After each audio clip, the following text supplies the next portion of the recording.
أبسط حل اللي يقدر يغيّر حياتك كلها واللي أغلبية الناس كيتجاهلوه وكيقلبوا على حلول سحرية، شي حاجة معرفة شنو هي اللي غادي تبدلهم. هو راه الحل بسيط وقريب منك، اللي بغى يعرف الحل شنو هو يبقى معايا في هذا الفيديو. الحاجة اللي غنهضر عليها اليوم واللي غادي تساعدنا في الحياة اليومية واللي غادي تقربنا من الأهداف ديالنا وغتخلي لنا الحياة ديالنا تكون بسيطة وسهلة. هاد الحاجة هو التنظيم. بزاف الناس كيتجاهلوا هاد الموضوع وتيعطيوهش أهمية في الحياة ديالهم. هو راه أهم حاجة في حياتك باش تنجح وتوصل داكشي اللي بغيتي هو التنظيم. ومني تنهضر على التنظيم متنهضرش على تكتب واحد لا ليست قدا شناهي وتحطها على الحيط، نو، كنهضر على نظام اللي بسيط اللي كيخرجك من الفوضى وكيعاونك ترجع الاتجاه اللي خاصك تمشي فيه ويرجعك عندك قدرة باش تكمل في هذاك الاتجاه. العقل ديال الانسان ما كيكرهش الخدمه، هادشي اللي خاص الواحد يعرف. العقل كيكره الفوضى. الفوضى كتلهيك، كتشدك، كتسرق منك القوه بلا ما تحس. ولكن التنظيم كيرجع لك هذاك الكنترول على حياتك. يجيو عليك ايام اللي تتفيق فيهم وانت غارق في التفكير، شنو غادي ندير اليوم، منين غنبدا، شحال عندي من حاجه متراكمه وباقي ما وصلت لحتى شي حاجه، وكتحس بالثقل، داكشي كله مثقل عليك لدرجه ما قادرش حتى تحرك من البلاصه ديالك. باش نكونوا واضحين، باش دير هادشي كله راه ماشي خاصك تكون سوبرمان. هادي باش نتفقوا عليها، راه خاصك غير وفين تبدا، واحد البدايه اللي واضحه. مزيان مزيان. اول حاجه خاصك دير هو دير واحد البروغرام بسيط ولكن يكون منظم. هذاك النظام روتين ولا هذا غير هو يكون منظم. غتجلس مثلا مع راسك واحد 5 دقائق وغتسول راسك شنو هما الحاجات اللي عندك مهمين بزاف وضروريين هذا الاسبوع، وغادي تشد ورقه وغادي تكتبهم. انا ما تنهضرش تكتب 20 حاجه، نو، غادي تكتب 3، غير 3 الحوايج اللي مهمين عندك. مثلا غتكتب حاجه مهمه لراسك، حاجه مهمه لخدمتك، وحاجه مهمه للدار. ومن بعد غتقسمهم على حوايج صغيورين. مثلا واخا يكونوا انت بالنسبه لك دابا وانت حاط هذاك النظام بانه راه شي حاجه تافهه، ولكن راه ما كاين حتى شي حاجه تافهه باش نكونوا فاهمين. يعني مثلا غتقول غادي نحل الايميلات ديالي، غادي نصب الحوايج ديالي، غادي نرتبهم، نقادهم، ننظف الدار، ننظف البيت ديالي، حوايج بحال هكا. انت بالنسبه لك هادشي راه صغير وما خصوش يتكتب وما نو، كلشي خاصو يتكتب، غير هو خاصو يتكتب بنظام باش تتبع هذاك البلان، هذاك البلان ديال النهار ديالك. مزيان مزيان. لانه اللي خاصك تعرف حنا ما بغيناش نديرو واحد فوضى نزيدوها على فوضى، بمعنى تنوض تحط كلشي، جبد كلشي هادوك الوراق خاصك تقراهم اليوم كلهم تشوف شنو فيهم، تعيد لي تعيد، اولا جبد الحوايج كلهم، نو نو، حنا ما غاديش نخدموا بهذيك الطريقه، لانه اصلا الخدمه بهذيك الطريقه غلط. الهدف هو دير نظام، دير واحد الروتين اللي قادك ماشي اللي كسرك.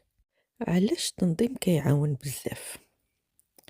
التنظيم تيريح دماغك، اوكي، هذيك الانرجي اللي تتكونسوميها من عقلك اللي تقدر تحطو في حوايج اخرى تحافظ عليها. ملي كنتعرف اشنو خاصك دير وشنو غادي يجي من بعد، ما تتبقاش تنسى الحوايج اللي خاصك ديرهم، ما تتبقاش تضيع، ما تتبقاش تكونسومي وقت بزاف باش تعرف شنو خصو يدار.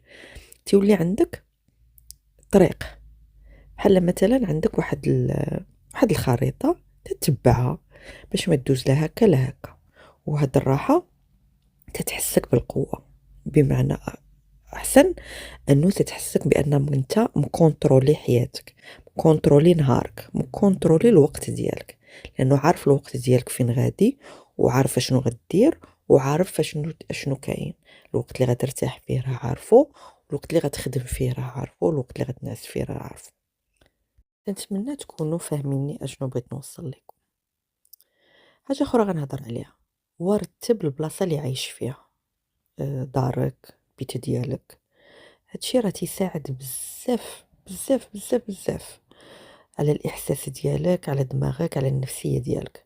الفوضى اللي كتشوف بعينيك هي نفس الفوضى اللي كتحس في الداخل ديالك، هادي راه 100%. وملي كتبدا ترتب شوية بشوية كتولي تقول لدماغك أنا ماشي ضايع، أنا عارفة شنو تندير وأنا متحكم في حياتي. وماشي غير دارك، التليفون ديالك، وقتك، العلاقات، الانطوغاج، هادشي كله خاصك ترتبو. التنظيم راه ماشي غير ترتيب ديال طوي الحوايج ونحطهم في صافي، نو نو. التنظيم هو احترام الوقت واحترام راسك. راحة البال والقوة كتجيش من خاص يكون عندك طاقة خارقة بحال قلت لك خاصك تكون سوبرمان، نو. ولا تكون مرتاح في حياتك 100%، نو. راحة البال والقوة كتجي من واحد الإحساس صغير اللي هو تتحس براسك مكونترولي ومتحكم في الحوايج اللي عندك في حياتك. حيت ملي تتكون منظم كيتبدل كل شيء، الإرادة ديالك تتولي كبيرة، القلق ديالك تينزل، التركيز تيطلع، المستقبل كيبان واضح، وكتولي تحس براسك كتعوم ماشي تتغرق. يعني ملي تدير واحد البلان في حياتك وتتبعه وتتمشي عليه وتتستمر عليه وتتركز فيه تيولي كلشي بالك مزيان، يعني كلشي تيبان لك راه غادي توصل لفين باغي توصل ليه. هاد الحوايج اللي هضرت عليهم اليوم على كيفاش تنظم راسك، الا زدتيهم على الحويجات اللي هضرنا في الفيديوهات اللي قبل، انا متاكده 100% بانك غادي توصل للهدف ديالك وفي اقرب وقت من اللي نتايا مخطط فيه. اكان حل عويناتك في الصباح، حمد الله وشكرو، حل هذاك الشرجم، دخل شويه الشميشه، نوض، غسل وجهك قبل ما تمشي تفيق راسك كيف تيقولوا، قعد البلاصه ديالك باش النهار كيبداك مزيان.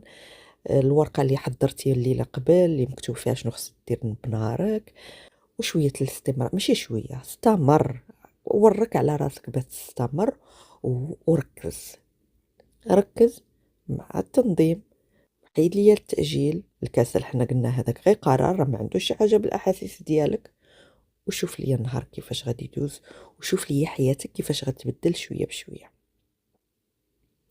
حاجه اخرى بغيت نقولها لك، حتى الا فشلتي شي نهار وتخربق لك هذاك البروغرام اللي داير، اوكي، ماشي مشكل، عاود رجع شوف فاشنو اللي ما نفعش، دير نظام اخر، بدل البروغرام ديالك. النظام ماشي كامل، النظام كيتبنى، النظام ما تقدرش دير واحد البلان ديال المده طويله، النظام تتبداه غير بشويه بشويه، نهار ورا نهار، وكل ما رجعتي كتعلم راسك واحد الحاجه ذهنيه، انا كنطيح ولكن كنوض كي تيقولوا تنميلو ما نطيحوش، المهم تعرف راسك اشنو تدير.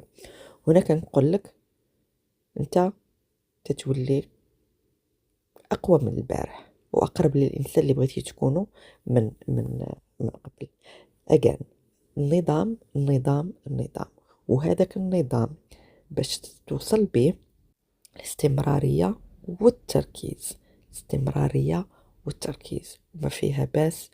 نديرو شوية الخير، تقربوا من الله شوية، نشكروا الله، نستغفروا. هاد الحوايج الروحانية راه هي تتساعدنا على تنظيف الدماغ ديالنا.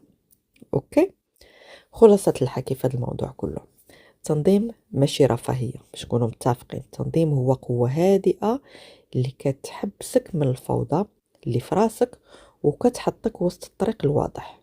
لانه الفوضى اللي في راسك راه غير من الفوضى اللي حواليك، يعني داكشي اللي تشوف حوايج اللي قدامك بعينيك، لونطوغاج ديالك، النهار كي تيدوز مخربق، راه داكشي كله فوضى.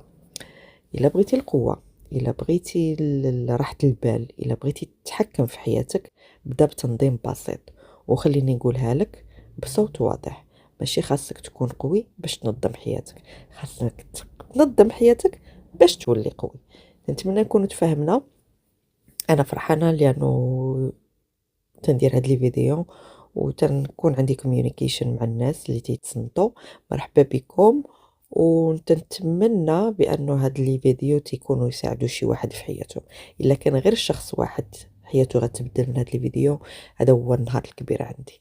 نهاركم مبروك، وما تنساوش غير خطوه خطوه غير نقطة نقطة، وتوكلوا على الله وربي راه غيسهل الأمور كلها. نهاركم